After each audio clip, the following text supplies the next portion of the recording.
All, welcome to ACCA Intel. Today we'll be starting with chapter 2 of SBR, Strategic Business Reporting. The second chapter's topic is Professional and Ethical Duties of an Accountant. So basically, this chapter will teach you about the ethical behavioristics and what the rules and regulations should be followed by an accountant. And yeah, so let's begin.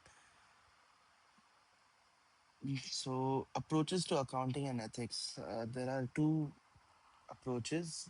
One is rule based, and the other is principle based. Rule based accounting is mostly like national accounting standards, mostly accounting standards that have a rule book mentality as written over here, where it is complying with the letter of the law or complying with the law book and making accounting presumptions based on that and following the accounting procedure based on that rather than just being just faithfully representing and ethically performing your accounting duties. So, rule based accounting is not followed by IFRS. IFRS accounting standards are principle based, which basically means that they have underlying principles on which the standards are based, and they expect you to follow these principles over the period of time as long as you're an accountant. And the ACCA Code of Ethics and Conduct is also essential in this matter because it is kind of similar in the same way as it allows an accountant to use his morals, his principles, or the principles and morals taught by ACCA as in charter to ensure that there is nothing wrong or unethical going on the background. So the ethical codes are usually based on integrity, objectivity, professional competence and due care, confidentiality, and professional behavior. So you need to remember these 5 points or five fundamental principles of the code. The integrity is to be straightforward, be honest, and all professional and business relationships do not mend or bend the ways just to get your foot forward. Objectivity is to not allow bias or conflict of interest or undue influence of others to get in the way of your judgment. To ensure that just because my boss is saying so, I will not inflate numbers in the statement of profit or loss, or for that matter, in any which way, even in the smallest terms, where it might lead you to believe that it's not going to affect um, the stature of the organization or how we're performing. But the basic code of ethic is not to perform anything in a manner that leads to misrepresentation of accounts. Professional competence and due care is just being up to date with all IFRS standards, whatever new regulations, whatever new accounting standards are being introduced. Be up to date with them. Be at the required skill level that is required at your professional level, um, to just be competent enough to give the best accounting possible or the best accounting professional services possible.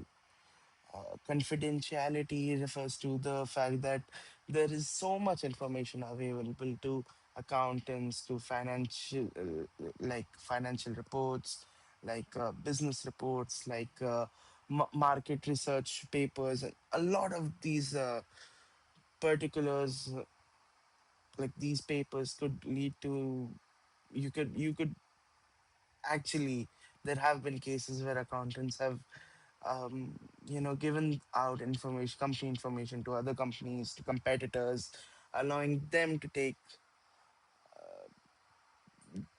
basically take advantage of the fact that, okay, my company might not be paying me as much as I want to, but At the end of the day, I am responsible to maintain the fact that okay, I have access to the company's information and data, and I will not in any way disclose that data to any other competitor or for anyone for that matter, because it could lead to misuse of the same. Then professional behavior is to comply with regulations and rules and avoid any action that discredits the profession. This also leads in a way to our personal lives in today's day and age where people are being fired due to what they're posting on social media, and what their actions are outside of the business or outside of the office. Because at the end of the day, you are a representative of the organization, whether you're on duty or off duty. If to the social medium, it is known that, okay, for example, X company or Y company is employing people who are spreading racist communications, or, you know, sexist in a way. They are sexist in a way that, um, obviously, if being sexist in any way is not correct, but they are just misrepresenting the state of today's moral code and conduct in the society. So professional behavior is also expected of you outside the office today. Integrity and objectivity. We could, like, these are the times when an accountant may have an incentive to misrepresent the performance, or as I said before, profit related bonuses. If an accountant misrepresents the profit received in a year, he might get a higher salary. Financing, when a company is trying to acquire loans or acquire equity, capital out of the markets, they do. Currently there's a lot of traction in the markets about misrepresentation of financial data by companies just to get another round of funding.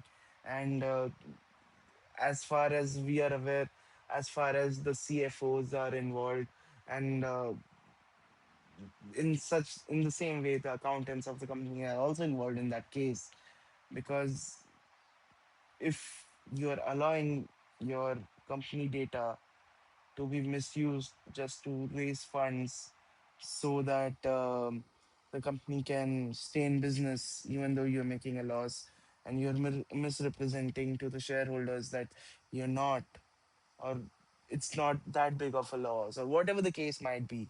At the end of the day, you're misrepresenting data to them while using their money, which is obviously unethical. It's also illegal to a certain extent, and people who do that eventually end up, you know, paying that price. As we know, recently there was a big company where the founders and CEO or chairman, I believe, misused the company funds or the loan taken for the company assets to buy properties for themselves, or whatever the case might be. And such misuse of power at such a stature, where you're at the end of the day putting shareholders at risk, because uh, at the end of the day, the company will need to pay off these loans with the profits, and costing the shareholders their dividends or whatever the case might be. This is why objectivity and integrity is very important for any accountant and employed in a company, to catch such things, to have the guts to bring this out to the world, that this is going on in my company. Achieving a listing again, to get a listing on stock exchanges, and we all know this.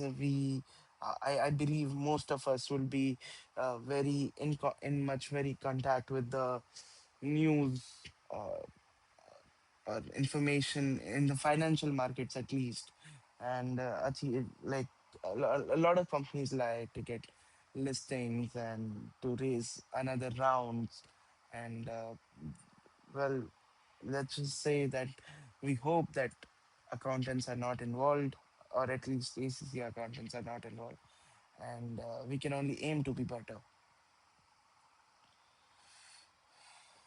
Professional competence and due care, new accounting standards are frequently issued, and older standards are often updated or withdrawn, whatever the case. See, so basically, they are talking about continuing professional development right here. Continuing professional development is nothing but making sure or ascertaining that you are not out of date.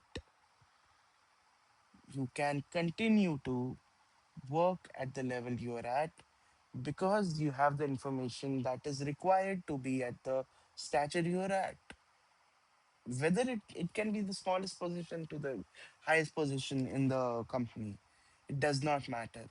Even as an analyst, even as a senior analyst, or even as a CFO, it does not matter. As long as you are aware, you are adapting to the changes in IFRS accounting standards and rules and regulations, in US GAAP, you following up on everything, it will be fine. You need to continuously professionally develop yourself to ensure that you are not left behind by the global markets. Insider trading, so a lot of people are very interested in, you know, the topic of insider trading, because we have seen a lot of movies where uh, it is kind of glorified at a certain point. Even even like in, I believe, the Wolf of Wall Street, there was a scenario where Steve Madden, the company selling the shoes, was listed, and whatever. So that particular storyline is a very big example of why insider trading is currently uh, glorified, but at the same time wrong. And uh, at the end of the day, Jordan Belfort paid his price for the sins that he committed, and we all will need to. So, what is illegal is illegal, and accountants have information that could be considered as insider information, and basing your commitments in the market to that particular information, and buying stocks of a particular company, or futures, bonds, whatever the case might be, any kind of financial instrument in the markets, just because you have information that the general public does not have, is wrong. It's unethical, and it should not be done. And now, over here, we are talking about the gray areas again of ethics of insider trading. I don't believe that there are any ethics in insider trading. It's unethical, because at the end of the day, you can excuse yourself by stating that, oh, this information is widely available to the publics, and I'm just making my guesses off of this information, not what I know about from inside working on the company, and whatever the case might be. But we all know what are lies and what are truths, right? So at least the sins we commit are known to us. Sometimes we lie to ourselves as well, but it's true, we know what we need to do and what we shouldn't do. And the gray areas they're talking about here, I don't think something people should use as a defense, and that is why they've not explained it in much detail. Ethics in the digital age. So contemporary changes, accountants used and interact with plethora of new digital technologies. Obviously, accountants must ensure that they have a knowledge to perform their role adequately, as we talked about professional uh, del- sorry, we talked about competence before, and this is absolutely that, being up to date and continuously developing yourself professionally is very important. And confidentiality, again, the data that is internal should not be made external in any so which way possible. Data theft can cause financial and reputational damage. We all know about this. And yeah, we need to ensure as accountants that our actions do not lead to this. Ethics and AI is a kind of interesting topic because accounting professionals is actually using AI a lot nowadays, and it's not wrong of us to use AI, as the whole world is using AI, and we cannot be left behind as accountants, or even in the financial industries where I'm talking about investment banks, and AI is optimally being used, and it is being used to assess and analyze capital markets and making trades and whatnot. But at the end of the day, how can AI help us? It can extract data, it can identify anomalies, help detect fraud and any kind of business error. It can help detect non-compliance issues, uh, which can limit financial losses, which can limit any kind of fines placed on companies. But the question that raises when AI accountants allow the use of AI is, what will happen to accounting data if AI fails? Will AI be a threat to the employment? And is there risk of bias in the AI system? As well as one more question that is not very well stated here, that the accounting data, what will happen to it if AI keeps it in store and makes it available to other companies or competitors?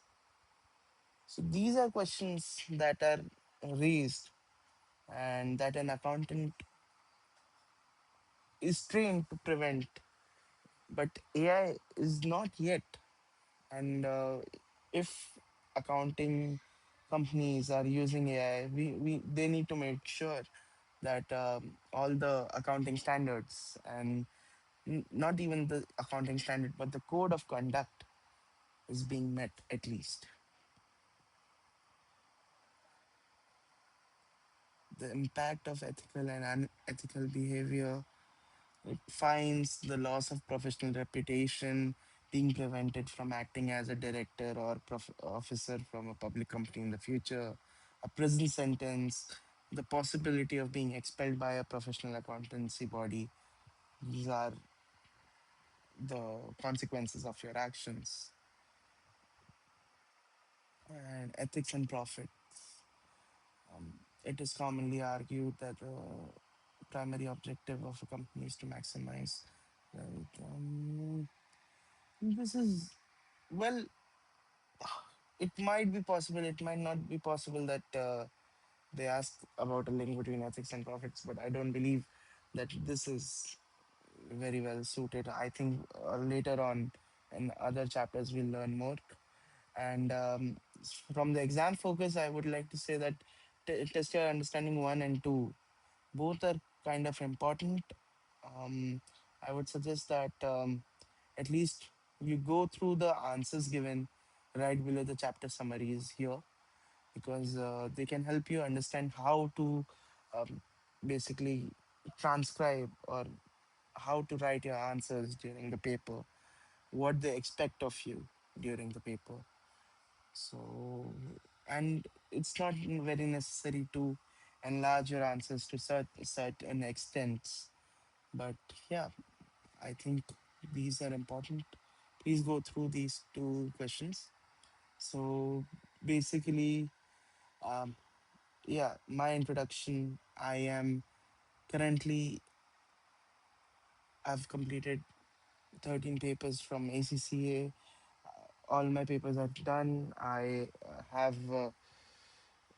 am currently working as an investment banking analyst at a company, and yeah, that's basically my introduction. I'm trying to make sure that you guys don't miss out on ACCA. Um, I've seen a lot of people give up in the middle or just even the start that, okay, I failed this paper once or twice.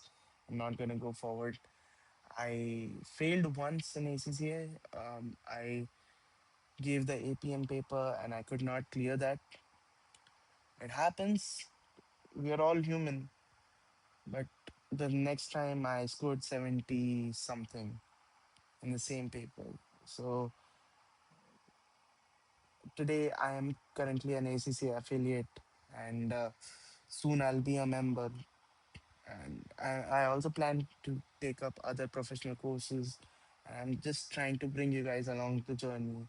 This is not to professionally become a teacher, but rather a friend or a guide to anyone trying to follow the same path. So, welcome to ACC and Tell. I hope you all have a great day, and I hope that you all saw the video till the end. I'll first complete the SBR series, and later on, we can move to other subjects. I'm sorry for posting so late, since you'll see the first chapter was back in 24 and this is 25. But we'll be much more like continuously developing ourselves professionally from now on. Thank you all. Have a great day.